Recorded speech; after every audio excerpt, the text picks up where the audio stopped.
안녕하십니까. 김어준의 뉴스공장 주말특근, 오늘은 양지열 변호사가 진행합니다. 박근혜 전 대통령이 세월호 침몰 소식을 최초로 보고받은 시간이 10시가 아니라 9시 30분이었다는 문건이 공개됐습니다. 위기관리 컨트롤센터가 청와대가 아니라 안전행정부 관할이었던 것처럼 매뉴얼도 임의로 바꿨다고 합니다. 사실이라면 박근혜 정부는 국가적 재난 상황에서 골든타임 동안 제 역할을 다하지 못했을 뿐만 아니라 그 사실마저 숨기려 했던 겁니다.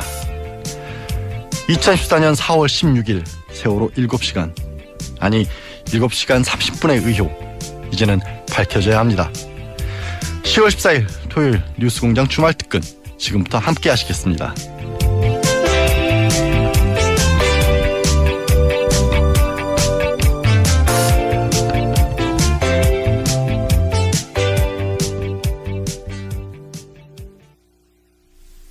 네, 문재인 정부 1기 내각 릴레이 인터뷰를 진행하고 있는데요. 김상조 공정거래위원장에 이어 환경부 김은경 장관을 뉴스공장에서 만나봤습니다. 지난 10월 11일 수요일에 진행됐던 김은경 장관 인터뷰 다시 들어보시겠습니다.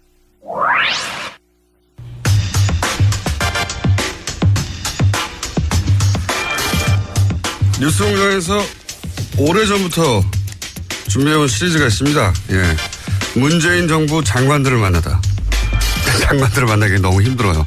시리즈는 오래전부터 준비했는데 김상조 공정위원장을 스타트로 저희가 장관급 인터뷰를 쭉 이어가려고 계획을 세웠으나 한 번도 실행이 되지 못하다가 김상조 위원장 출연 이후 거의 한 달 반 만에 장관님을 이제 모셨습니다. 네.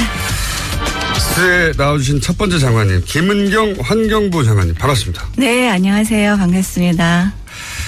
이 질문부터 드려볼게요. 문재인 정부 초대 장관, 초대 내각에 일원으로 지명됐을 때 네.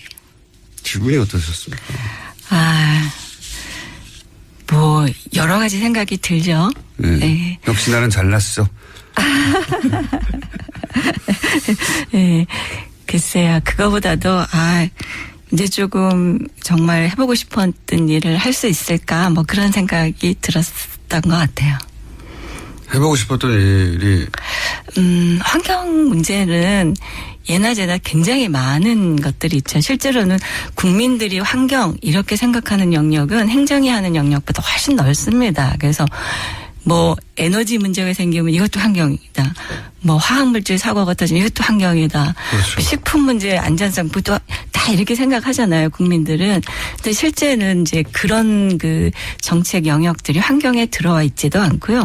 그런 정책들이 환경의 가치를 가지고 가지도 않는 게 이제 그동안의 상황이었죠. 이제 그런 것들이 조금 환경이라는 가치로 좀 바뀌어야 되는 필요들이 있는데요. 저는 뭐 이제 참여정부에서부터 계속 그렇게 해왔으니까, 이번에는 좀 그렇게 할 수 있을까? 감당할 수 있을까? 이런 생각이 좀 들었죠. 그때는 참여정부 시절에는 지속가능 비서관이라는 네. 게 있었죠. 네, 지속가능 비서관이라는 게 실제로는. 이름도 참 이상합니다. 지속가능 비서관. 비서관을 오래 하고 싶다는 뜻인 것 같아요. 그렇게 보실 수 있는데요. 사실 당시에는 이제 환경비서관이 없었어요. 네. 그 시절에는 환경비서관이 없었고, 그래서 환경 쪽의 이야기들을 다른 부처들하고 이렇게 같이 조정하거나 이런 이제 기능들을 중간에서 좀 했죠. 여전히 이제 환경적인 가치들을 중요하게 보았지만. 네. 청문회는 일사천리로 진행이 됐어요. 그때 자유한국당 간사 이미자 의원이 네. 청문회 안 끝났는데 네. 채택된다고 축하한다고 얘기를 해가지고 네. 화제가 될 만큼 여야 모두 이제 환경부 장관의 화제가 전혀 없다고 본 거죠. 그래서 당일날 채택이 돼버렸어요. 네. 근데 너무 화제가 없어가지고 뉴스가 안 돼서 환경부 장관이 누군지 모릅니다. 사람들이 잘. 지금도 그렇죠. 그래서 나오신 게 아닌 것 같은데. 나오신 것 같은데. 자, 현안 그러면 몇 가지 여쭤볼게요. 네. 환경부 얘기 나올 때 가장 먼저 나온 게 물관리 일어나라는 네. 얘기였어요. 네. 이게 왜 중요한 겁니까? 물관리 일원화는 이제 그동안에 우리가 한 20년 이상을 이 물관리 일원화가 필요하다라고 얘기를 해왔어요. 굉장히 오래전부터. 거의 뭐 94년 그때의 물이 이제 환경부로 오면서부터 이제 문제 얘기가 됐었는데요. 참여정부에서도 이 문제 굉장히 심각했었거든요. 네. 그래서 참여정부에서도 물 관리 일원화를 하려고 몇 번을 시도를 했었어요. 물 관리 일원화라는 게 뭔가요, 무슨? 지금 물을 관리하는 행정부처가 여럿이에요. 네.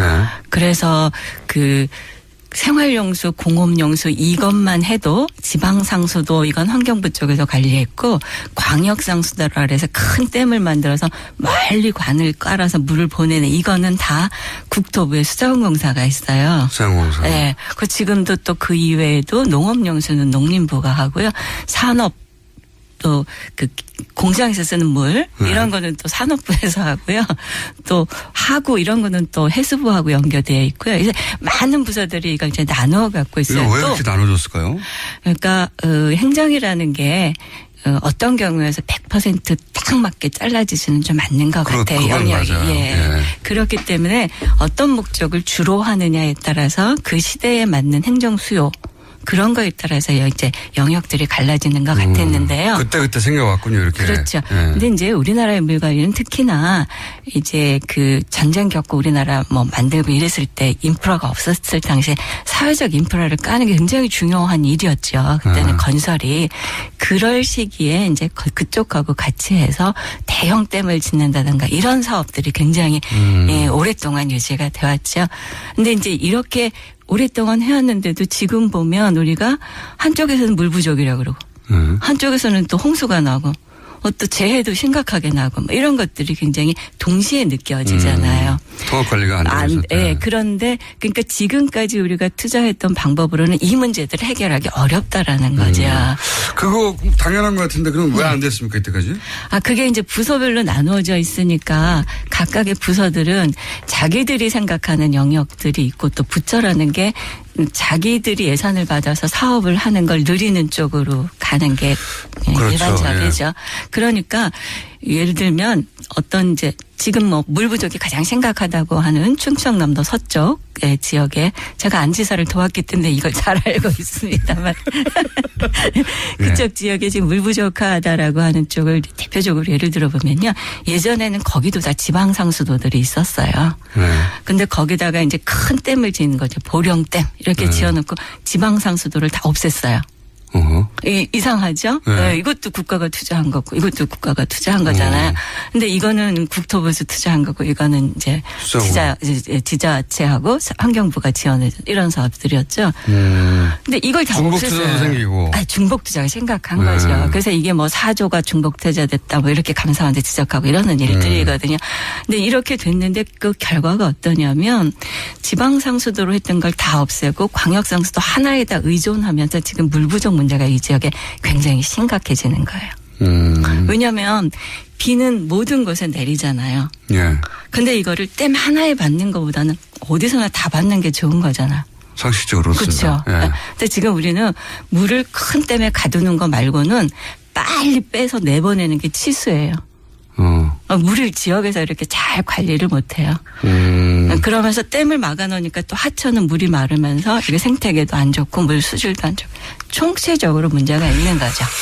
이런 얘기도 있었거든요. 뉴스공장에서 관련 인터뷰를 저희가 했었는데 4대강 사업을 승인하고 또는 진행하는데 분명히 협조하고 그 과정에서 혜택을 입고 했던 공무원들도 있다. 세력들도 있고 그분들도 상당수 여전히 그 자리에 계시고 그러다 보니까 그 뉴스공장 4대강 전문가 인터뷰에서는 보이지 않는 방해가 있을 수 있다. 앞으로 틀림없이 봐라. 내가 한 일이 맞지 않았냐. 자기 부정하지 않기 위해서라도. 혹시 실무하시면서 그런 저항을 느끼신 적은 없어요? 이게 진행이 잘 안 되는 거구나. 그렇지는 않습니다. 그래요? 그렇지는 않고요. 지금 이제 4대강 사업을. 환경부 내에는 그런 분이 별로 없겠죠. 네. 환경부에서 물론 이제 아까 말씀하신 것처럼 환경부에서도 4대강 사업을 도우셨던 분들이 계시죠. 당시에 뭐 정말 그 당시에 장차관님들이나 이런 분들은 확실히 도우셨던 분들인데 예. 10년 지난 지금 그분들은 위에 있던 분들은 다 나가셨고요. 네. 지금 이제 밑에서 어쩔 수 없이 뭐 같이 했던 분들이나 그분들도 자괴감을 많이 느끼셨던 분들이고. 4대강에 있어서는 환경부가 찬밥 아니었나요? 뭐 당시 제가 안 있었으니까 그런데 사실 뭐 정하기 쉽지 않았겠죠. 또 한 가지 여쭤볼게요. 네. 사드 환경영향평가 이거 환경부가 하는 거죠. 네. 사드가 환경부하고 상관은 없을 거라고 생각했는데 가만 생각해보니까 사드의 환경영향평가를 환경부에서 합니다. 네. 제가 궁금한 거는 이 문제를 과연 환경부가 네. 막강한 그 실세 부처도 아닌 환경부가 원래 환경부는 막강한 실세 부처였던 적이 별로 없어요. 네, 없어요. 지금도. 예. 오로지 환경만의 기준으로 평가할 수 있을까? 이 국제적 사안이 되어버린 정말로 그럴 수 있을까요? 이게 미국, 중국, 막 북한 다 관련돼 있고 그렇게 생각하시니까 정치적 고려 없이 오로지 환경의 문제 관점으로만 평가할 것이냐? 예. 그러니까 그게 예. 뭐가 다르냐면은요. 국민들이 많이 그러세요. 그러니까 사드를 설치해야 되느냐 안 되느냐까지를 환경부가 판단해야 된다? 그건 못해요. 그건 아니죠. 네. 네. 그럼 사드를 설치하는데 환경에 어떤 영향이 그렇죠. 있느냐? 그건 제가 해요. 그렇죠. 할 수가 있어요, 저희가. 그거를 아무런 정치적 고려 없이 환경만 생각하고 할 수 있느냐 이거죠. 예, 그렇게 했습니다. 그렇게 하고 있어요? 네. 지금 우리가 이제 너무 간단하게 말씀하셨어요. 예, 정말이에요. 소규모 영향평가. 그러니까 그게 많은 분들이 그게 굉장히 다른 기대를 가져요. 그 환경영향평가에다가 환경영향평가를 통해서 이 사업이 안 되게 했으면 좋겠다던가 혹은 빨리 처리해버리자든가. 이런 네. 기대를 가지시는데 그런 걸 제고하고 나서 정말 환경영향평가가 해야 하는 법적인 것들을 정확하게 하는 거는 어렵지 않습니다. 그래요? 네. 그거는 그것을 그렇게 하고 가지고 네. 그럼에도 불구하고 혹은 그렇기 때문에 판단은 대통령이 하겠지만 그거는 다른 문제거든요. 환경부는 오로지 환경만 생각하시고 환경만 생각하면 그건 어렵지 않습니다. 대통령이 저한테 주문하신 것도 그거고요. 그래요? 네. 딴 건 생각하지 말고 환경 문제는 저한테 환경적 측면에서의 국방 문제를 얘기할 수는 있지만 제가 국방 관점에서 사드가 어떠냐 이거 못하는 거죠. 그렇죠. 환경에 대해서는 그럼 딴 거 네. 고려하지 말고 환경만 얘기하는 거는 신뢰를 많이 받고 계시네요. 그래서 이번에 근데 저희가 왜 안희정 캠프에 계셨어요?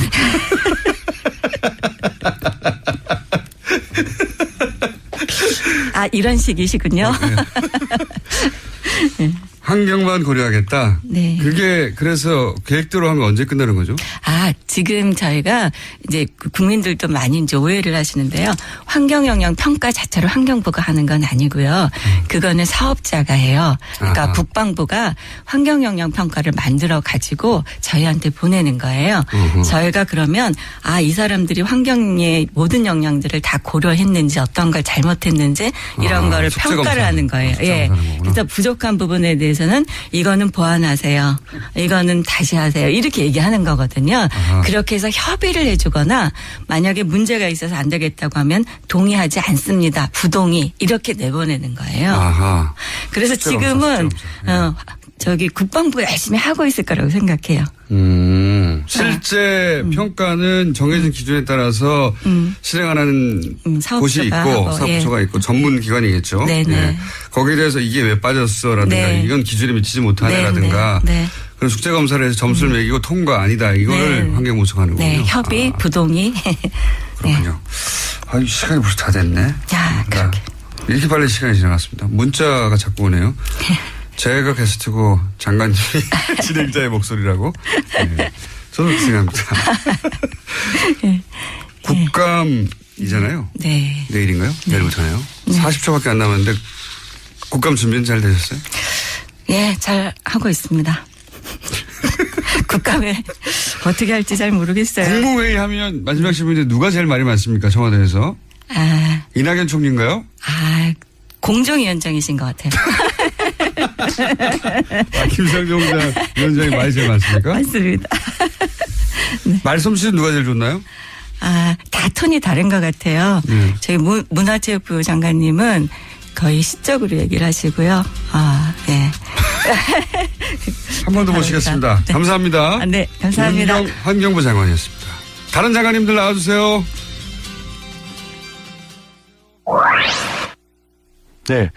주말 특근의 친절한 AS 뉴스공장의 불량 생산품들을 바로잡아 드리고 있는데요. 김어진 공장장이 김상조 위원장에 이어 한 달 만에 장관 인터뷰라고 했는데 2달 만입니다. 김상조 위원장이 8월 9일에 출연하셨거든요. 혹시 고기를 너무 많이 먹어서 치매가 일찍 온 건 아닌지 걱정입니다. 문재인 정부 초대 내각 릴레이 인터뷰 다음 찾아주실 장관분은 누구일까요? 장관님을 어서 찾아주십시오.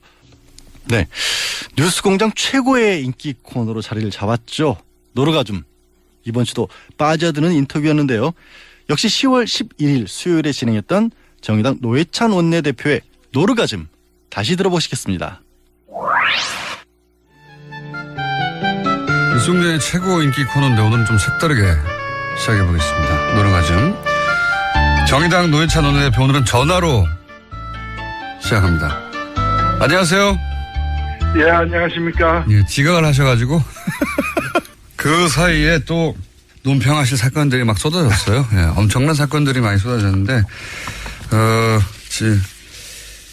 다른 주에 비해서 더 많습니다. 예, 그 중에서 큰 왕건이만 얘기해도 예를 들어서 국정원이 보수단체를 동원해서 김대중 전 대통령 노벨상 수상 취소 청원을 기획한 정황이 있다. 예. 이거 황당하거든요. 황당을 넘어서는 일입니다, 사실은. 그런 거죠. 예. 전직 대통령에 대한 건데. 근데 여기에 대해서 국정원 그 직원 개인의 일탈일 뿐이다. 정권 차원에서는, 말도 안 되는 소리다라고, 김효재, 당시 청와대 정무수석이 이제 반박을 했습니다. 어떻게 보십니까? 아니, 말도 안 되는 일이 이루어진 건데, 네.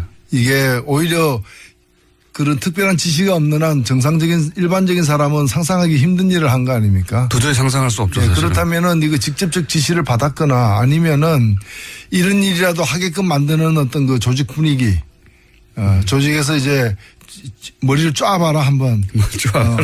짜내봐라. 예. 했을 때는 나옴직한 거죠. 그렇죠. 전직 대통령인데요. 뭐 국정원 일개 개인이 기획했다는 건 저는 말이 안 되는 것 같아요. 그리고 이것이 그 취소 청원한다 그래서 취소가 가능하지 않다는 것도 제대로 따지지 않고서 한 거 아닙니까? 취소는 불가능하니까 이제 그런 분위기를 만들려고 했죠. 분위기를 만들어서 예. 이제 흠집을 내려고 했겠죠. 예. 그게 인간으로서의 도리가 아니라고 저는 생각합니다. 이건 정말 상상하기 힘든 일인데, 근데 뭐 국정원이 최근에 했다고 밝혀지는 사안들을 보면 하나같이 상상하기 힘든 일들이에요, 다. 예. 그러면서 어제 나온 이야기인데 혹시 이 시발단이라고 들어보셨습니까? 예, 예. 네. 일단 박수를 짧게 한번 3번 정도 쳐주십시오. 요건 어떻게 보십니까? 시발단이라는 게 단순히 댓글 알바가 아니라 그 박근혜 캠프와 연계가 되어 있는, 그러니까 국정원이 시발단을 지원했다면 사실은 국정원이 그냥 박근혜 캠프를 직접 지원한 거나 마찬가지거든요. 아, 그렇죠. 네. 이거는 뭐 그 공직선거법 위반도 해당되고요. 그다음에 이것이 그 지원이 그 돈이 뭐 국정원 직원들의 어떤 개인 사적인 돈이 아니었을 거 아니에요. 국정원 예산으로 이렇게 집행을 하기 때문에 했다면. 네. 특정 경제범죄 가중처벌법의 국고손실에 해당되는 그 무기 내지 그 뭐 7년 이상인가 그럴 겁니다. 그 굉장히 그 무겁게 다스리는 법인데 거기도 해당되는 거고, 무엇보다도 국정원이라는 국가기관이 그 특정 후보의 선거운동에 조직적으로 개입한 명백한 증거가 되는 거죠. 그런 게 처음으로 밝혀질래나 말래나 하는 상황이에요. 예. 밝혀지면 어마어마한 일인데요, 이게. 예. 그런 일을 벌써 5년 전에 파악해낸 제가 얼마나 훌륭한지요. 그때는 안 믿었지만 사람들이. 그리고 또 이것도 그렇지만 일이 많아요. 너무 많아서 뭐부터 여쭤볼지 모르겠는데, 혹시 최근에 이명박 전 대통령 관련해서 이명박 전 대통령의 형 이상은 씨가 퇴조되어 있는 다스라는 회사와 관련한 실소유주 논란, 이것도 아시죠? 예.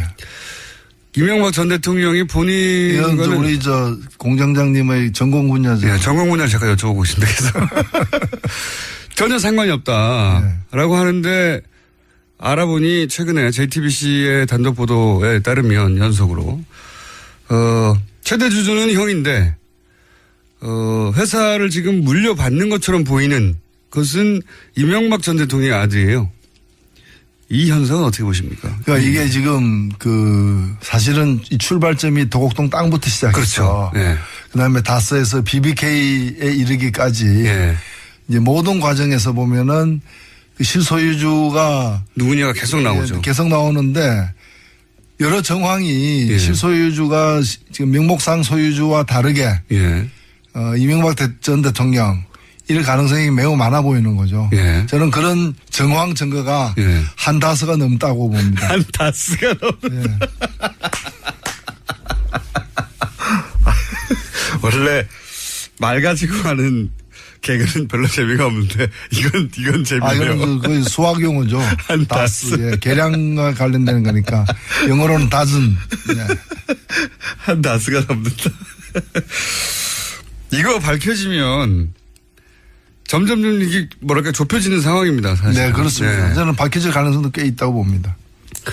밝혀지면 어떻게 될 거라고 보십니까? 끝나는 거죠, 뭐. 이게 단순히 도곡동 땅의 주인이었어. 아유, 차명으로 부동산을 보유했었네. 이거에서 끝나는 사안이 아니잖아요. 그렇죠. 예. 국민과 국가를 갖다가 기망한 일이고, 뭐, 법적으로도 문제되고, 정치적, 도의적으로 뭐, 끝나는 거죠. 그러니까요. 법적으로도 정치적으로도 책임질 게 너무 많습니다. 네. 김경준 씨에 적용받았던 모든 혐의가 이제는 본인에게 되돌아올 상황이 되는 건데 이게 소위 이제 140억 건도 아시죠? 140억을 돌려받았다. 네. 예. 옵셔널 벤처스의 소액 투자자들이 돌려받을 돈을 엉뚱하게 다스가 돌려받았다. 그 140억을 돌려받고자 하는 욕심만 없어서도 다시 이렇게 불거지지는 않았을 것 같아요. 네. 그랬을 수 있죠. 끝을 알 수 없는 욕망. 네. 기대하고 계십니까 혹시? 예. 그게 그쪽의 전공인 것 같아요. 그쪽에 전공이라. 그런 식으로 해서 돈을 갖다가 이게 치부하는 것이. 굉장히 복잡하게 하지만 들여다보면 실소유주는 항상 따로 있는 것 같은 일들이 계속 연속으로 이어지죠. 자, 여기까지 제 전공에서 잠깐 언급했고요. 박근혜 전 대통령. 예. 지금 구속 연장 되느냐 마느냐. 네. 어떻게 될 거라고 보십니까? 저는 지켜봐야 알겠지만, 구속될 가능성이 높다고 봅니다. 왜냐하면은 구속 연장 사유가 명백하고요. 예. 원래 이제 구속 기간이 원래는 2개월입니다. 예. 1차가. 예. 2번 연장해서 6개월까지 할 수 있는데 예. 6개월 이상 구속시키려면은 예. 새로운 또 이 증거에 새로운 기소 내용이 예. 있어야 되는데 지금 추가 기소를 했어요. 예. 추가 기소한 것은 주로 이제 롯데하고 SK 뇌물 네. 수수와 관련된 부분인데 거의 수사가 안 됐으니까 지금. 예, 수사가 안 됐으니까. 그래서 이 부분은 뭐 당연히 기소 항목으로 받아들여질 걸로 특히 이제 롯데 경우에 SK는 몰라도 예. 롯데는 받아들여질 걸로 보여지고요. 그다음에 이 공범인 다른 분들 예. 최순실, 안종범, 김종 이런 사람들이 다 추가 기소로 해가지고 구속 연장이 됐어요. 예. 연장이 됐는데 죄질로 보더라도 그리고 범죄 정황의 위치로 보더라도 더 무거운 혐의를 받고 있는 박 전 대통령 경우에 이 구속영장이 재발부되지 않을 수 없다고 봅니다. 저도 그렇게 생각하는데. 그리고 이제 증거인멸이나 증거인멸 등의 우려가 사실은 있고요. 예. 입을 맞출 수도 있는 것이고요. 예, 그 다음에 재판에 안 나올 가능성이 굉장히 높아요.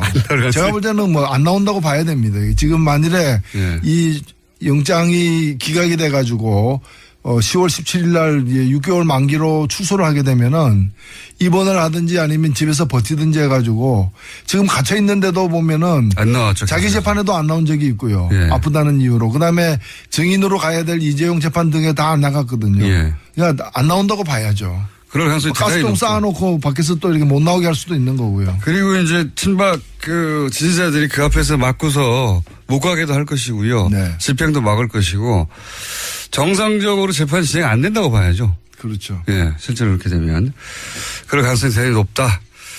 그런 와중에 박근혜 전 대통령이 수감 중에도 특별한 대우를 받았다고 기자회견을 한번 하셨는데요. 예, 제가 놀란 거는 교도소장의 면담이 그동안 열흘에 한 번꼴로 있었어요. 열흘에 한 번. 그래서 제가 알아봤어요. 법무부를 통해 가지고 왜 면담했느냐니까 생활을 지도하기 위해서. 생활을 지도하기 위해서.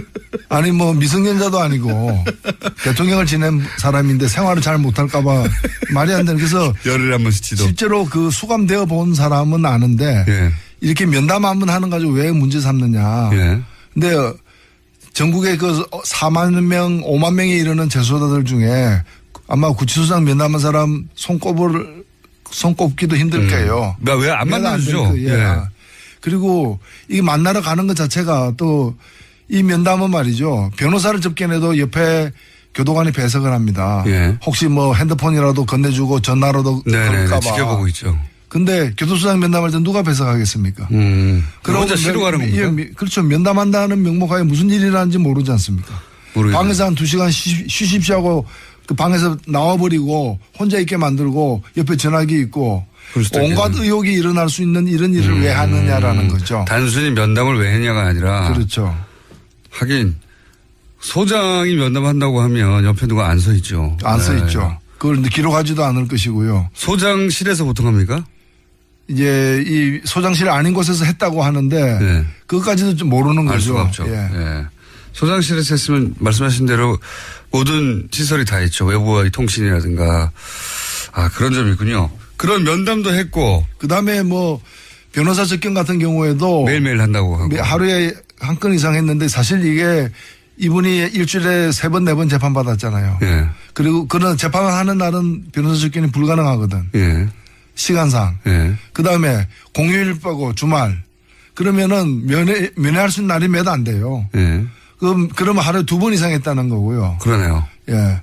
그 아마 밖에 오전, 있어서- 오후. 예, 오전. 그거는 이 면회가 변호사 접견을 위한 면회였다기보다는 변호사 접견이라는 미명하에 징역을 갖다가 이렇게 편하게 보내는 시간 관리 그런 거였다고 이제 볼 수밖에 없다는 거고 이 점은 이 박근혜 전 대통령만이 아니라 이재용, 김기춘 다 동일해요.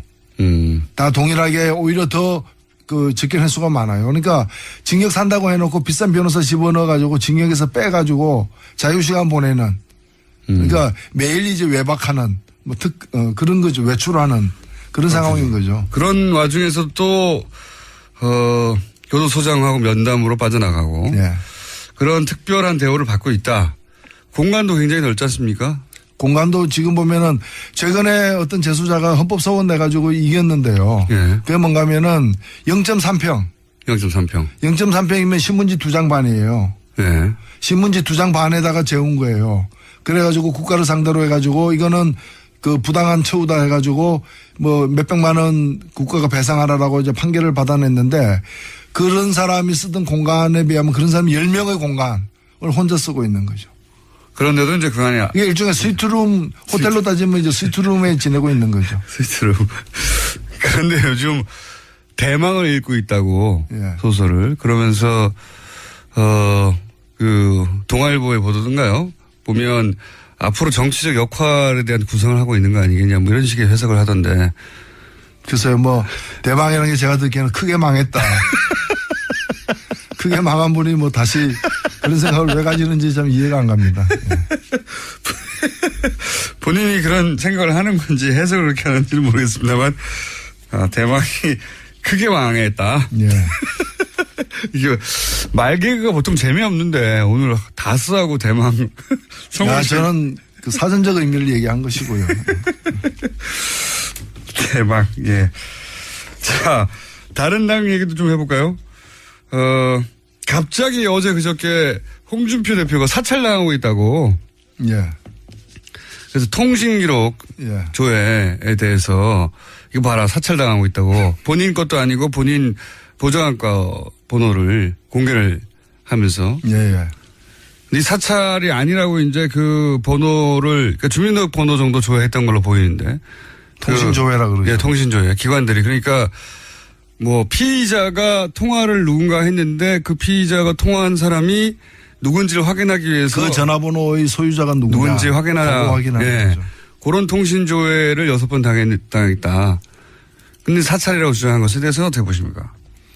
저는 제일 먼저 드는 의문이 사찰이 필요하다고 이제 생각이 들어요. 왜냐면은 그게 결국에는 그 보좌관 명의의 그 전화번호고 네. 보좌관 홍준표 대표가 아니라 보좌관과 연관된 일인 것 같은데 네. 도대체 그 보좌관은 어떤 보좌관이길래 예. 다양한 어떤 이 범법자들과 관계를 맺고 있느냐라는 거죠. 범법자들과 어떤 관계를 실제로 맺은지 모르겠지만 여러 통화 사건이 기록은 있는 거죠. 통화 네. 기록이 있는 거죠. 예. 그러니까 특징이라고 그럴 수는 있는데 그것도 이제 뭐 경남 도경에서 수사하고 있는 사람, 예. 뭐 함안 경찰서에서 뇌물죄로 수사하고 있는 사람, 예. 또는 뭐 경남 양산에서 뭐 수사하고 있는 사람, 또는 군에서 또 알아보고 있는 사람, 예. 다양한 주로 이제 중앙지검에서 알아보고 있는 예, 사람 그런 식으로. 범죄들도 보면 죄질이 안 좋은 그런 이제 뇌물 연관된 예, 그런 분들과 이 보좌관이 통화한 기록이 나와서 예. 그 번호의 주인이 누군지 확인하는 과정에 통신조회가 이루어졌다는 겁니다. 지금. 근데 우리 상식으로 보면 한 사람이 네. 그렇게 그 비슷한 시기에 그렇게 다양한 어떤 이 그 범죄 의혹을 받고 있는 사람들과 통화하기도 쉽지 않은 거거든요. 그 교우 관계가 예, 굉장히 그 뭐 대표 측근에 있을 만한 사람은 아니지 않느냐는 생각까지도 사실 드는 거죠. 교육이가 그런 분들이 혹시 이렇게 본인의 뭐 탄원이나 혹은 구명을 위해서 보좌관에게 전화를 한 거나 뭐 그런 거 아닐까요 혹시? 글쎄 그것까지는 이제 내용을 모르니까. 모르겠는데 근데 네. 이런 것을 제대로 알아보지도 않고 저 같으면 그것부터 왜 조회를 당했는지부터 알아보면은 그걸 공개하기 힘들 거예요. 자랑하기 힘들 건데 그런 절차 없이 바로 자랑을 한 거잖아요. 자랑을 본인이 사찰당했다. 결과적으로는 원하지 않았지만 자해를 한 셈인 거죠. 안타깝습니다. 안타깝습니다. 본인은 본인이 검찰 출신이라 사실 잘 알 텐데요. 통신조회가 뭔지 누구보다도. 근데 홍준표 대표가 이제 최근에 그 박근혜 전 대통령 아까 저기 그 구속영장 재발부와 관련해서도 예. 아마 탄핵시켰으면 됐지 탄핵시켜서 끌어내리고 예. 당신들이 정권 차지했으면 됐지 무언 또 구속영장까지 재발부하냐. 예. 그러니까 이분이 뭐 사실 이분이 법조인 출신인데도 예. 법에 대한 그 개념이 잘 안 서 있는 것 같아요. 그래서 제가 법치가 아닌가, 우리 음치가 있듯이. 음에 대해서 이제 절대 음감이 이제 제대로 안 서 있는 잘못된 분들. 그래서 법을 갖다가 함부로 이렇게 너무 여기는 게 아닌가 이렇게 보이죠. 아마도 이제 지금 국정원 소위 프레임, 국정원 전국이 사실상 최근 뭐 한두 달 계속 진행되다 보니까 이명박 박근혜 시절에 국정원들이 얼마나 정치 사찰을 많이 했는가, 정치 공작을 많이 했는가 이런 뉴스가 끊임없이 나오다 보니까 문재인 정부도 마찬가지다. 당신도 사찰하지 않느냐 이 얘기를 하고 싶었던 것 같아요. 근데 내놓을 게 없다 보니까 보좌관 통신조회 이걸 내놓다가 지금 자총수죠 사실은 일종의. 그렇죠. 좀 제대로 면밀하게 보고해야 되는데 평지에 풍파만 일으키는 꼴이 된 거죠. 평지에 풍파. 야, 오늘 여기까지 하겠습니다. 이 시간만 되면 저는 즐거워요. 자, 지금까지 정의당의 노회찬 원내대표였습니다. 감사합니다. 네, 감사합니다.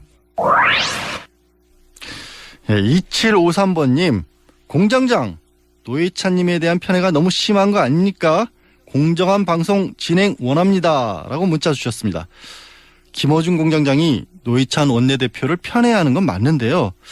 그건 뉴스공장 애청자분들이 더 하신 것 같습니다. 3019번님, 노회찬 대표, 뉴스공장 성공의 1등 공신이라는 평가까지 해주셨는데요. 네, 몸과 마음이 순수한 저조차 질투가 좀 납니다.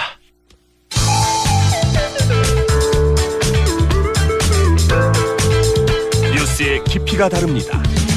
최고의 뉴스 생산자 김어준입니다.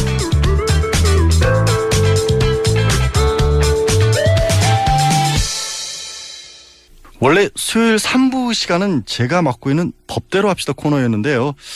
노회찬 원내대표에게 밀려난 이후 뜨내기 신세를 면치 못하고 있습니다. 네, 보통 하루 전날 저녁 때쯤 마치 당연하다는 듯이 내일 아침에 나오라고 불러냅니다. 이번 주는 12일 목요일에 진행했는데요. 어금니 아빠 사건을 한번 짚어봤습니다. 다시 들어보시겠습니다. 자, 양언니 나오셨습니다. 안녕하세요. 소개 좀 길게 해주시면 안 돼요? 양언니가 이름도 없어. 아예 앞으로는 이제. 양 씨라고 하겠습니다. 이렇게 양 나왔다고.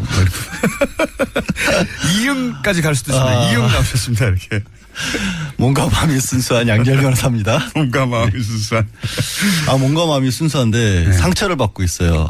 진짜 오늘 들고 나온 얘기는 저도 웬만한 사건 사고는 뭐 일 때문에도 그렇고 예전에 뭐 기자할 때도 그렇고 정말 많이 접했는데 그 경찰서를 처음에 이제 출입하게 되잖아요. 네, 그렇죠. 기자들이. 거기 가서 이제 사건들 보면 사회부 사건을 보면 그렇죠. 신문에 방송에 안 나와서 저는 그렇지 희한한 사건들 정말로 많거든요. 엄청나게 엽기적인 일들이 많은데 네.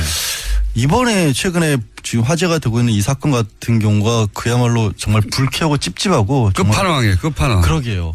여러 가지 한 4-5개 가지의 사건이 한꺼번에 합쳐진 정도. 어떻게 대한민국에서 이런 정도의 일이 정말 무슨 헐리우드 스릴러 같은 데서나 나올 법보다 일이 아마 헐리우드 스릴러에서도 이렇게 복합적인 그런가요? 예, 굉장히 복합적인 범위는 힘듭니다. 마음을 힘들게 할 정도입니다. 어금니 아빠. 예. 왜 어금니 아빠라고 불리는지 조차 잘 모르시는 분들이 있을 텐데 거기서 약간 설명 시작해 보죠. 이 사람이 이제 유전성 백악종이라 그래서 이하고 잇몸 사이에 종양이 생긴다고 합니다. 그렇기 때문에 치료를 하는 과정에서 이를 다 뽑았고 남아있는 게 어금니 하나밖에 없다라고 해서 어금니 아빠라고 불렸고.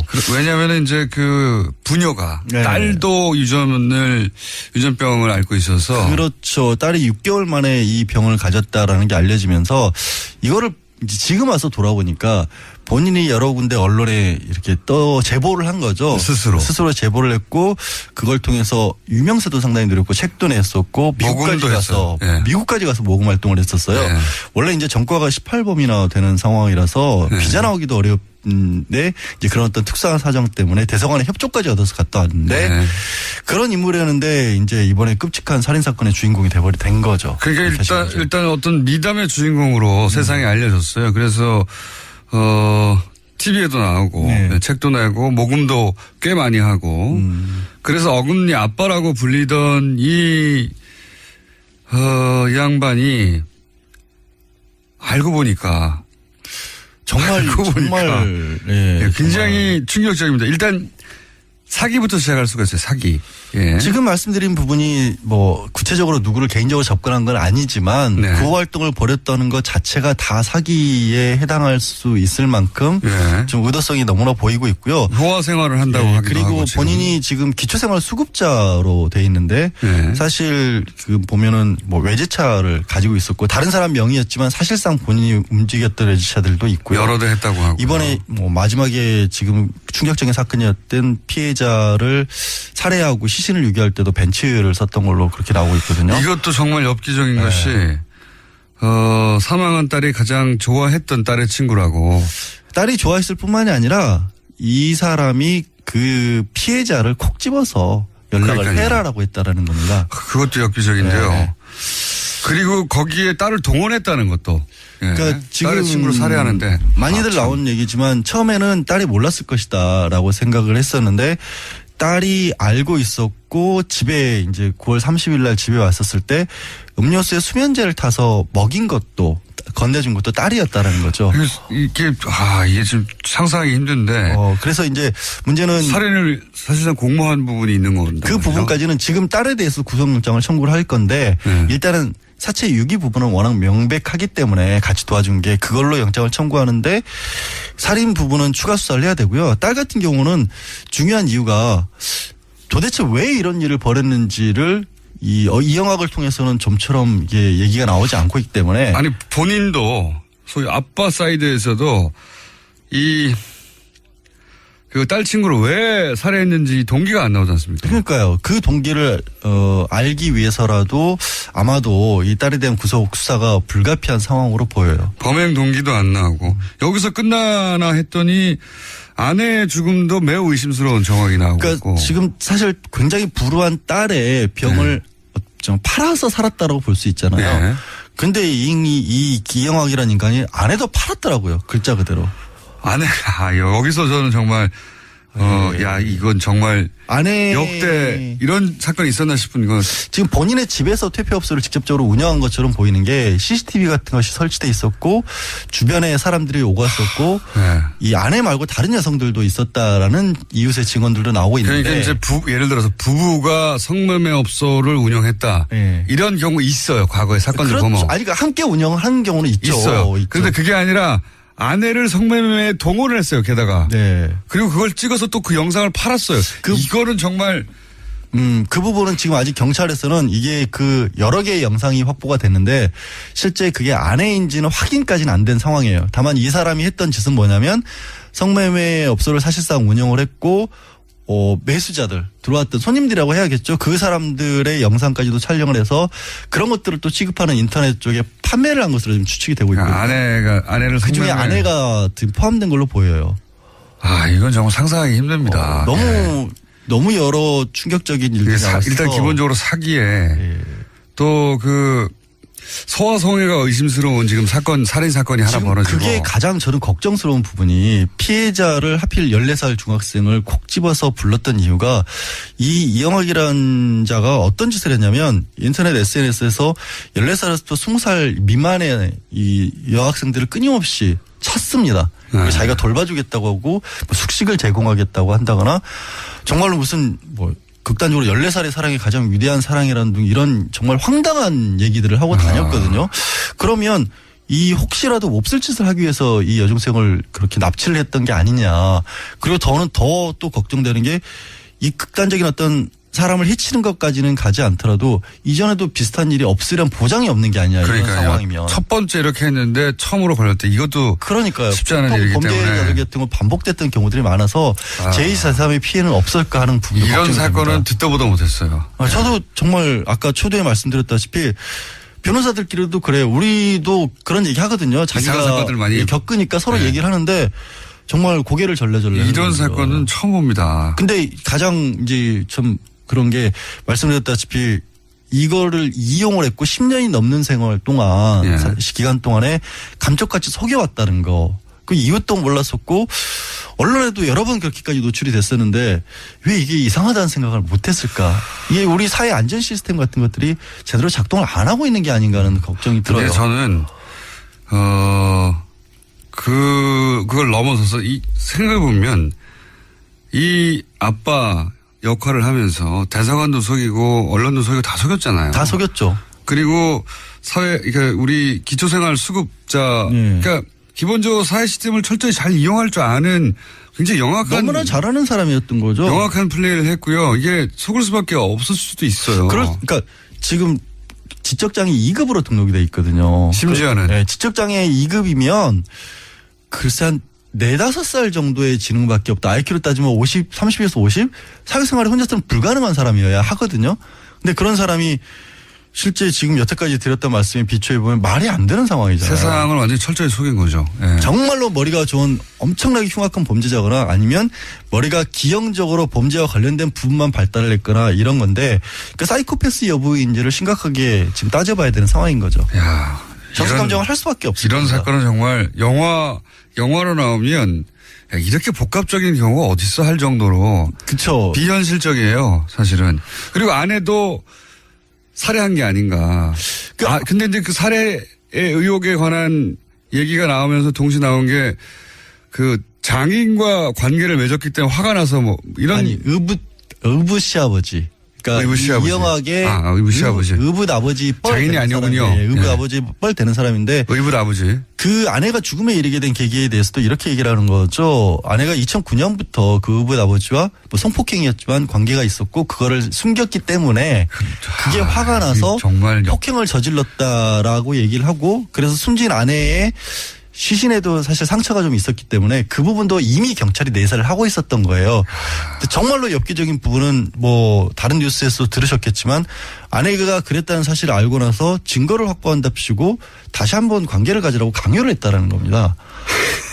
그러니까 저도 정말 말씀을 드리면서도 불편해요, 사실은. 이건 사람으로서는 상상할 수 없습니다. 사람으로서는. 왜 이렇게까지 이런 일들이 벌어졌는지가 너무나 이해가 저는 도저히 안 가는 상황인데. 딸도 걱정이에요. 딸이 어린 나이에 도대체 어릴 때부터 어떤 교육을 받았을지. 딸이 굉장히 아버지를 무서워했다라고 하죠. 그렇겠죠. 당연히 그렇겠죠. 그리고 네. 무서워하는 동시에 딸은 지금도 눈에 띄는 장애를 가지고 있거든요. 아주 절대적인 의존관계일 수밖에 없었던 겁니다. 학교 생활을 하는 동안에도 희노애락 같은 것도 전혀 표정이 드러나지도 않았고, 그러니까 이게 아마 딸이 어느 정도까지 역할을 했는지 모르겠지만 법정에 가면 치열하게 다퉈질 게 딸이 자기 의지를 가지고 삶을 살아갈 수 있는 상황이었느냐. 설령 범죄에 가담을 했다고 할지라도 그러니까요. 진짜로 이게 자기가 나쁜 짓을 하고 안 하고 선택의 여지가 있었느냐 하는 부분도 심각하게 다퉈질 거고, 그러다 보면 이영학 본인에 대한 죄값은 더 무거워질 수도 있는 거죠. 정상적인 가정에서 자랐다고 절대 볼 수가 없죠. 아내도 그렇고, 아내가 엄마가 아빠에 의해서 성매매에 동원되는 걸 딸이 어떻게 눈치 못 챌 수가 있습니까? 14살인데요. 당연히 알 수밖에 없죠. 이거 어떻게 해결해야 될지 모르겠어요. 정말. 혐의만 지금 봐요. 살인 나왔고요. 사체 유기가 나왔고, 아마 성매매 특별법 위반이 나올 것 같고, 사기 여부는 좀 따져봐야 될 것 같고, 그다음에 공사문서 위조도 가능한 상황인 거거든요. 왜냐하면 신분증 같은 것을 가짜로 발급받는 과정에서 그런 것들이 있고, 딸에 대해서도 만약에 딸에게 그런 것들을 시킨 거라면 이제 딸의 혐의와 관련해서도 그게 교사가 될 수도 있고, 그래서 범죄 혐의 사실만 해도 7, 8가지가 벌써 주르륵 떠오르고 있는 상황이라서, 이게 거기에 이제 동기가 나오게 되면 말씀드렸다시피 이미 경찰이 확보한 동영상들이 여러 개가 있는데, 그 동영상에 과연 누가 어떻게 들어가 있는지에 따라서 사건은 더 이상한 쪽으로 확대될 수도 있는 겁니다. 오늘 여기까지 하겠습니다. 네. 좀 죄송한, 말씀드리면서도 제가 찝찝하고 죄송한 사건이었습니다. 양재열 변호사였습니다. 안녕. 예. 네, 제가 죄송하다는 말씀을 드렸던 이유는요, 사건이 너무나 정말 받아들이기 어려울 정도였기 때문에 이걸 청취자분들께 말씀을 드리는 제가 죄송한 마음이 들 정도였던 겁니다. 어제였죠. 경찰이 어금니 아빠 사건 수사 결과를 발표하면서 검찰에 송치를 했는데, 이영학의 범행 동기가 밝혀졌습니다. 정말 이러지 않기를 바랐는데 결국 그 수면제에 취했던 피해 여중생을 상대로 음란행위, 성추행을 하다 학생이 의식이 돌아와서 반항을 하니까 살해했던 겁니다. 심지어 어떤 언론에서는 그보다 더한 어떤 학대 정황에 대해서 보도를 하기도 했는데요. 이영학 딸의 불행도 아내의 죽음도 이용하면서 많은 사람들을 속여왔던 것이죠. 그 위에 여러 가지 의혹들이 지금 제기되고 있는데 낱낱이 밝혀져야 할 것입니다. 네, 뉴스공장 주말 특근 오늘 준비한 순서는 여기까지고요. 저는 언제가 될지 모르겠습니다만은 꼭 다시 돌아와서 인사드리겠습니다. 고맙습니다. 국감이잖아요. 네. 내일인가요? 내일부터네요. 40초밖에 안 남았는데 국감 준비는 잘 되셨어요? 예, 잘 하고 있습니다. 국감에 어떻게 할지 잘 모르겠어요. 국무회의 하면 마지막 질문인데 누가 제일 말이 많습니까? 청와대에서? 이낙연 총리인가요? 공정위원장이신 것 같아요. 김상정 위원장이 말이 제일 많습니까? 맞습니다. 네. 말솜씨는 누가 제일 좋나요? 다 톤이 다른 것 같아요. 저희 문화체육부 장관님은 거의 시적으로 얘기를 하시고요. 예.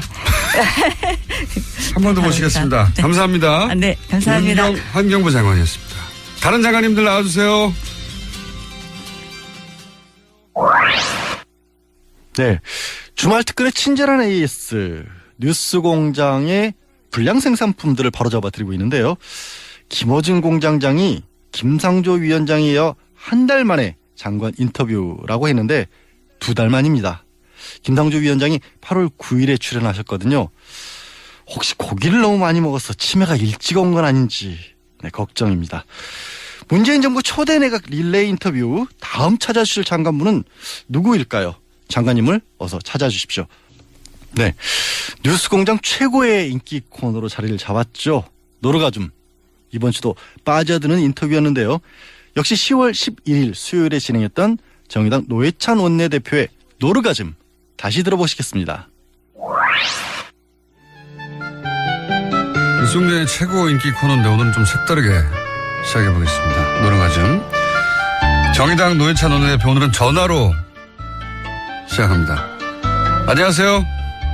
예, 안녕하십니까. 예, 지각을 하셔가지고 그 사이에 또 논평하실 사건들이 막 쏟아졌어요. 예, 엄청난 사건들이 많이 쏟아졌는데 다른 주에 비해서 더 많습니다. 예, 그 중에서 큰 왕건이만 얘기해도 예를 들어서 국정원이 보수단체를 동원해서 김대중 전 대통령 노벨상 수상 취소 청원을 기획한 정황이 있다. 예. 이거 황당하거든요. 황당을 넘어서는 일입니다, 사실은. 그런 거죠. 예. 전직 대통령에 대한 건데. 근데 여기에 대해서 국정원 그 직원 개인의 일탈일 뿐이다. 정권 차원에서는 말도 안 되는 소리다라고 김효재 당시 청와대 정무수석이 이제 반박을 했습니다. 어떻게 보십니까? 아니 말도 안 되는 일이 이루어진 건데 네. 이게 오히려 그런 특별한 지시가 없는 한 정상적인 일반적인 사람은 상상하기 힘든 일을 한 거 아닙니까? 도저히 상상할 수 없죠. 네, 사실은. 그렇다면은 이거 직접적 지시를 받았거나 아니면은 이런 일이라도 하게끔 만드는 어떤 그 조직 분위기, 조직에서 이제 머리를 쫙봐라 한번. 짜내봐라. 예. 했을 때는 나옴직한 거죠. 그렇죠. 전직 대통령인데요. 뭐 국정원 일개 개인이 기획했다는 건 저는 말이 안 되는 것 같아요. 그리고 이것이 그 취소 청원한다 그래서 취소가 가능하지 않다는 것도 제대로 따지지 않고서 한 거 아닙니까? 취소는 불가능하니까 이제 그런 분위기를 만들려고 했죠. 분위기를 만들어서 예. 이제 흠집을 내려고 했겠죠. 예. 그게 인간으로서의 도리가 아니라고 저는 생각합니다. 이건 정말 상상하기 힘든 일인데, 근데 뭐 국정원이 최근에 했다고 밝혀지는 사안들을 보면 하나같이 상상하기 힘든 일들이에요, 다. 예. 그러면서 어제 나온 이야기인데 혹시 이 시발단이라고 들어보셨습니까? 예, 예. 네. 일단 박수를 짧게 한번 3번 정도 쳐주십시오. 요건 어떻게 보십니까? 시발단이라는 게 단순히 댓글 알바가 아니라 그 박근혜 캠프와 연계가 되어 있는, 그러니까 국정원이 시발단을 지원했다면 사실은 국정원이 그냥 박근혜 캠프를 직접 지원한 거나 마찬가지거든요. 아, 그렇죠. 네. 이거는 뭐 그 공직선거법 위반도 해당되고요. 그다음에 이것이 그 지원이 그 돈이 뭐 국정원 직원들의 어떤 개인 사적인 돈이 아니었을 거 아니에요. 국정원 예산으로 이렇게 네, 집행을 뭐 하기 때문에 했다면, 네. 특정 경제범죄. 네. 환경부 얘기 나올 때 가장 먼저 나온 게 물관리 일어나라는 네. 얘기였어요. 네. 이게 왜 중요한 겁니까? 물관리 일원화는 이제 그동안에 우리가 한 20년 이상을 이 물관리 일원화가 필요하다라고 얘기를 해왔어요. 굉장히 오래전부터. 거의 뭐 94년 그때의 물이 이제 환경부로 오면서부터 이제 문제 얘기가 됐었는데요. 참여정부에서도 이 문제 굉장히 심각했었거든요. 네. 그래서 참여정부에서도 물관리 일원화를 하려고 몇 번을 시도를 했었어요. 물관리 일어나라는 게 뭔가요, 무슨? 지금 물을 관리하는 행정부처가 여럿이에요. 네. 그래서 그 생활용수, 공업용수 이것만 해도 지방상수도 이건 환경부 쪽에서 관리했고 광역상수도라 그래서 큰 댐을 만들어서 멀리 관을 깔아서 물을 보내는 이거는 다 국토부에 수자원공사가 있어요. 수자원공사. 네. 그 지금도 또 그 이외에도 농업용수는 농림부가 하고요. 산업 또 그 공장에서 쓰는 물 이런 거는 또 산업부에서 하고요. 또 하구 이런 거는 또 해수부하고 연결되어 있고요. 이제 많은 부서들이 이걸 이제 나누어 갖고 있어요. 이거 왜 이렇게 나눠줬을까요? 그러니까 행정이라는 게 어떤 경우에서 100% 딱 맞게 잘라지지는 좀 않는 것 같아요. 그건 영역이. 맞아요. 예. 그렇기 때문에 어떤 목적을 주로 하느냐에 따라서 그 시대에 맞는 행정 수요 그런 거에 따라서 이제 영역들이 갈라지는 것 같았는데요. 그때 생겨왔군요, 이렇게. 그렇죠. 예. 근데 이제 우리나라의 물관리는 특히나 이제 그 전쟁 겪고 우리나라 뭐 만들고 이랬을 때 인프라가 없었을 당시에 사회적 인프라를 까는 게 굉장히 중요한 일이었죠. 그때는 건설이. 그럴 시기에 이제 그쪽하고 같이 해서 대형 댐을 짓는다든가 이런 사업들이 굉장히 오랫동안 유지가 되었죠. 근데 이제 이렇게 오랫동안 해왔는데도 지금 보면 우리가 한쪽에서는 물 부족이라고 그러고 한쪽에서는 또 홍수가 나고 또 재해도 심각하게 나고 뭐 이런 것들이 굉장히 동시에 느껴지잖아요. 통합 관리가 안 되고 예, 그런데 그러니까 지금까지 우리가 투자했던 방법으로는 이 문제들을 해결하기 어렵다라는 거죠. 그거 당연한 것 같은데 그럼 왜 안 됐습니까 이때까지?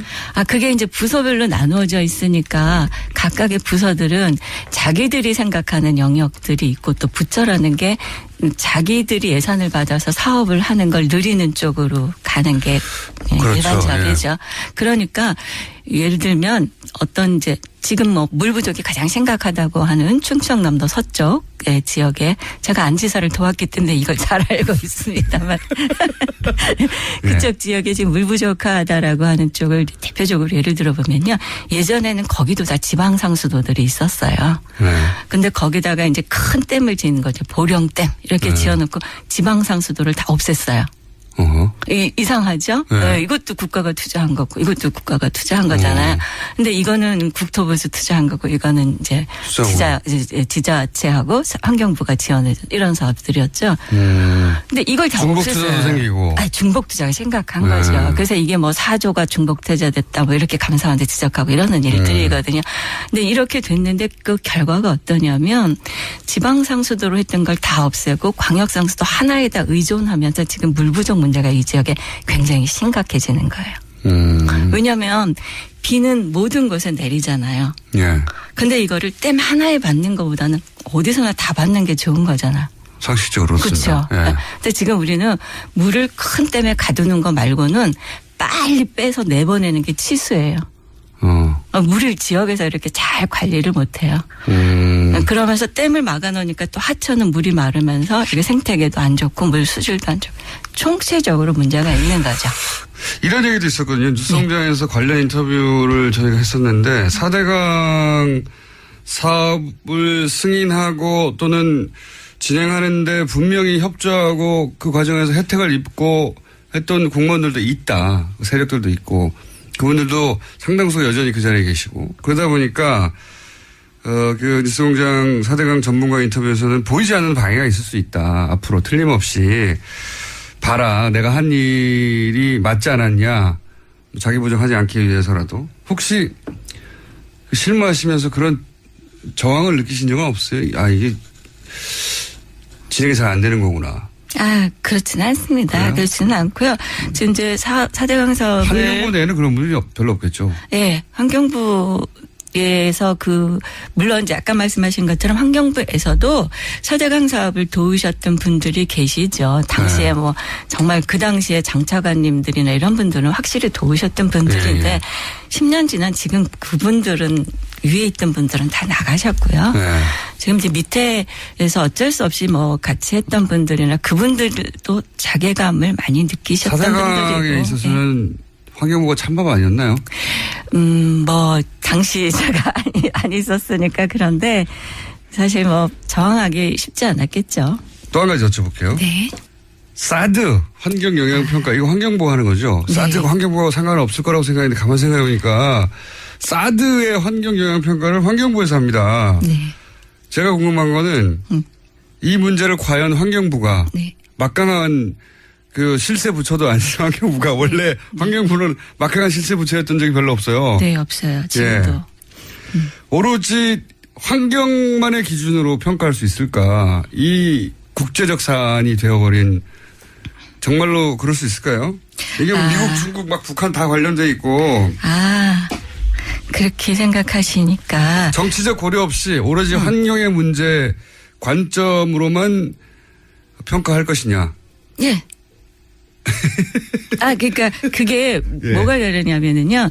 국민들이 많이 그러세요.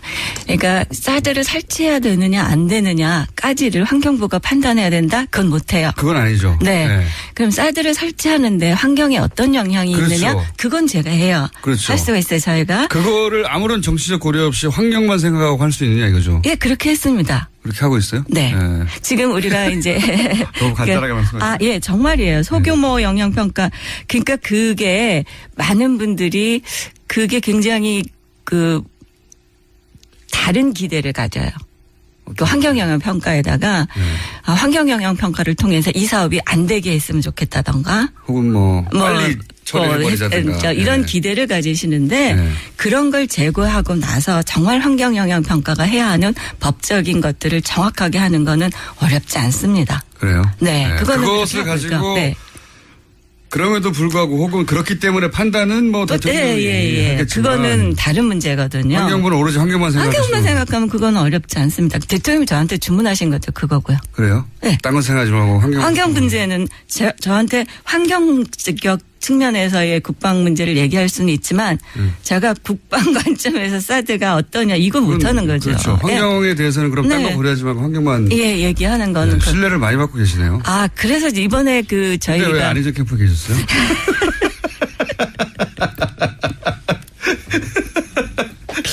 아, 이런 식이시군요. 환경만 고려하겠다. 네. 그게 그래서 계획대로 하면 언제 끝나는 거죠? 아, 지금 저희가 이제 국민들도 많이 이제 오해를 하시는데요. 환경영향 평가 자체를 환경부가 하는 건 아니고요. 그거는 사업자가 해요. 그러니까 아하. 국방부가 환경영향 평가를 만들어 가지고 저희한테 보내는 거예요. 저희가 그러면 이 사람들이 환경의 모든 영향들을 다 고려했는지 어떤 걸 잘못했는지 이런 거를 숙제 평가를 검사. 하는 거예요. 숙제 예. 검사하는 거구나. 그래서 부족한 부분에 대해서는 이거는 보완하세요. 이거는 다시 하세요. 이렇게 얘기하는 거거든요. 아하. 그렇게 해서 협의를 해주거나 만약에 문제가 있어서 안 되겠다고 하면 동의하지 않습니다. 부동의 이렇게 내보내는 거예요. 아하. 그래서 숙제 지금은 검사.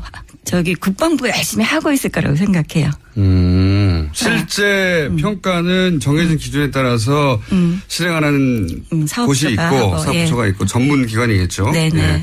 거기에 대해서 이게 왜 빠졌어라든가 네. 이건 기준에 미치지 못하네라든가 네, 네. 그런 숙제 검사를 해서 점수를 매기고 통과 아니다 이거를 네. 환경 요청하는군요. 네, 협의, 부동의. 그렇군요. 아, 시간이 벌써 다 됐네.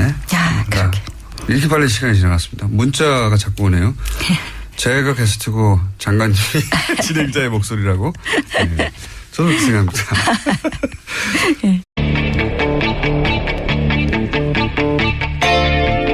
안녕하십니까. 김어준의 뉴스공장 주말특근. 오늘은 양지열 변호사가 진행합니다. 박근혜 전 대통령이 세월호 침몰 소식을 최초로 보고받은 시간이 10시가 아니라 9시 30분이었다는 문건이 공개됐습니다. 위기관리 컨트롤센터가 청와대가 아니라 안전행정부 관할이었던 것처럼 매뉴얼도 임의로 바꿨다고 합니다. 사실이라면 박근혜 정부는 국가적 재난 상황에서 골든타임 동안 제 역할을 다하지 못했을 뿐만 아니라 그 사실마저 숨기려 했던 겁니다. 2014년 4월 16일 세월호 7시간 아니 7시간 30분의 의혹 이제는 밝혀져야 합니다. 10월 14일 토요일 뉴스공장 주말특근 지금부터 함께 하시겠습니다.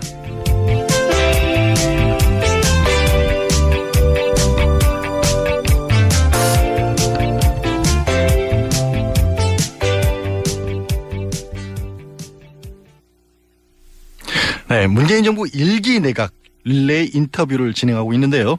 김상조 공정거래위원장에 이어 환경부 김은경 장관을 뉴스공장에서 만나봤습니다. 지난 10월 11일 수요일에 진행됐던 김은경 장관 인터뷰 다시 들어보시겠습니다.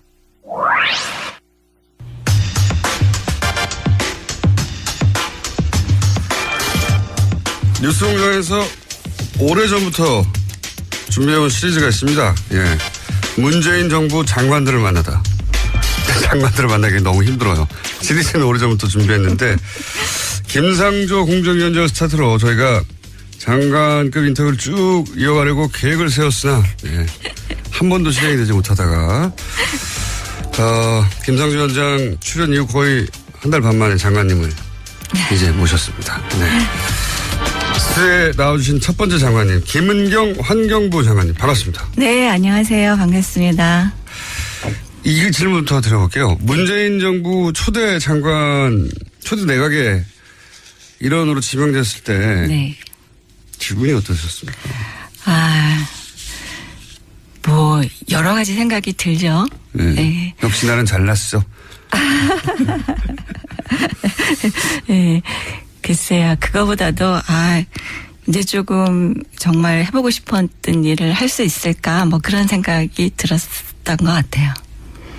해보고 싶었던 일이 환경 문제는 예나 제나 굉장히 많은 것들이 있죠. 실제로는 국민들이 환경 이렇게 생각하는 영역은 행정이 하는 영역보다 훨씬 넓습니다. 그래서 뭐 에너지 문제가 생기면 이것도 환경이다.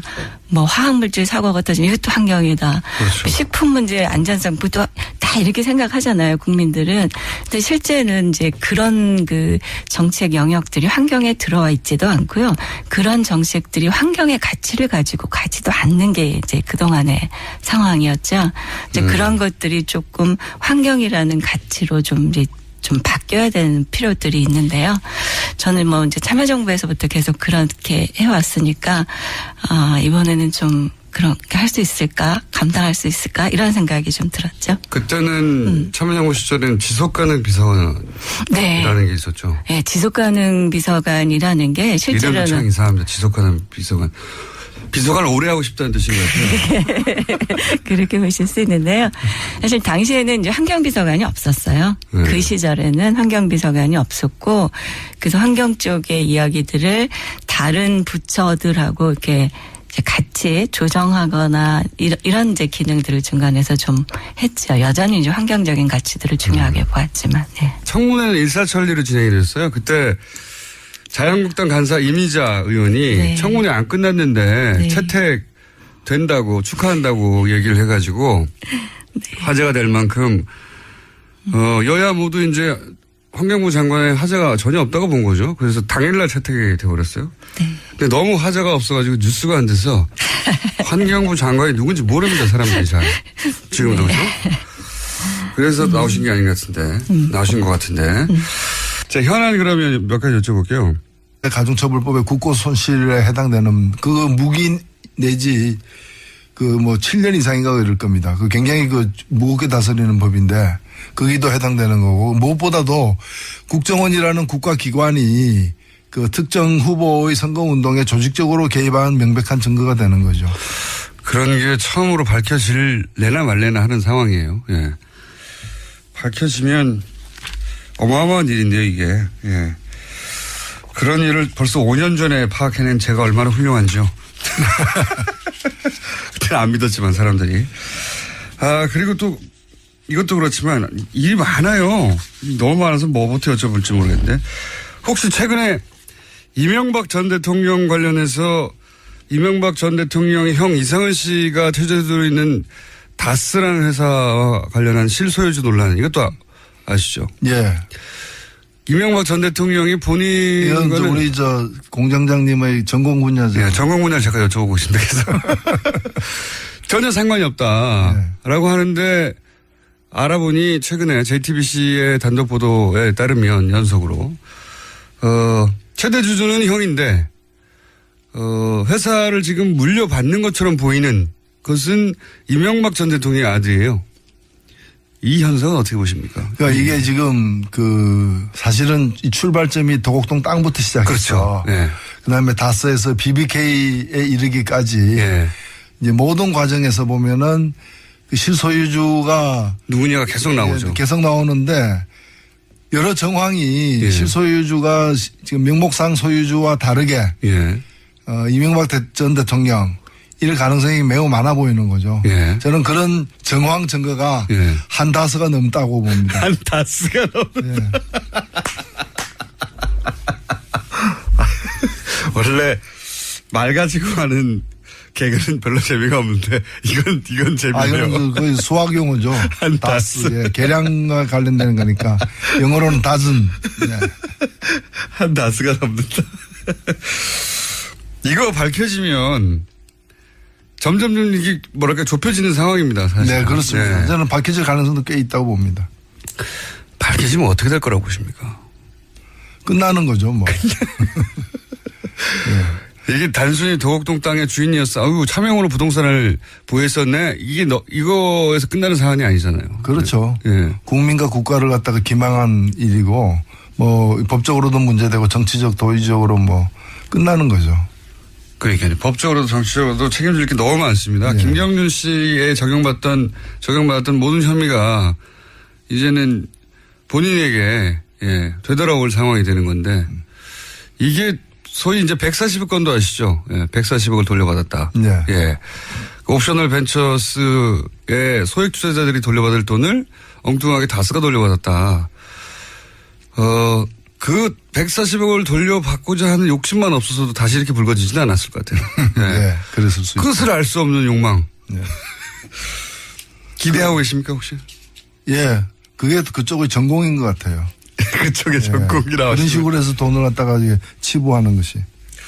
굉장히 복잡하게 치부하지만 하지만 들여다보면 실소유주는 항상 따로 있는 것 같은 일들이 계속 연속으로 이어지죠. 자, 여기까지 제 전공에서 잠깐 언급했고요. 박근혜 전 대통령. 예. 지금 구속 연장 되느냐 마느냐. 네. 어떻게 될 거라고 보십니까? 저는 지켜봐야 알겠지만, 구속될 가능성이 높다고 봅니다.